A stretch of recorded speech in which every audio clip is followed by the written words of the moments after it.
నీకు ఈ నెల జీతం ఎందుకు తక్కువ వచ్చింది? ఎక్కడ తక్కువ వచ్చింది? పోయిన నెల అడ్వాన్స్ తీసుకున్నావు కదా, నీకు హెల్త్ బాగాలేదని. సర్లే, మర్చిపోయినాను. ఈ డబ్బులు పట్టుకోండి, ఎవరో వచ్చినట్టున్నారు, నేను వెళ్ళి చూసి వస్తాను. మావయ్య గారు మీరా? రండి మావయ్య గారు, రండి లోపలికి. మీ నాన్న వచ్చారు, డబ్బులు ఇవ్వు దాస్తాను. బాగున్నారా చరణ్? బాగున్నా నాన్న, రండి కూర్చోండి. చరణ్, తమ్ముడు హాస్పిటల్లో ఉన్నారా? చాలా డబ్బులు ఖర్చు అయిపోయింది. ఒక 10,000 ఉంటే ఇవ్వరా, తమ్ముడు బాగా ఇస్తాడు. మా దగ్గర రూపాయి లేదు మావయ్య.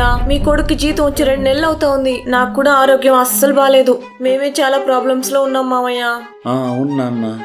అయ్యో, హాస్పిటల్ బిల్ కట్టాలి కదా, ఇప్పుడు ఏం చెయ్యాలో తెలియట్లేదురా. జాను, నువ్వు వెళ్ళి నాన్నకి తాగడానికి నీళ్ళు తీసుకొని రాపో. సరే అండి. ఈ డబ్బులు ఉంచండి. నువ్వు ఎతికి మరీ తెచ్చిన సంబంధం నాన్న. నా జీవితం ఇలా ఉంది. సరే, ఏం పర్లేదు, తమ్ముని జాగ్రత్తగా చూసుకో.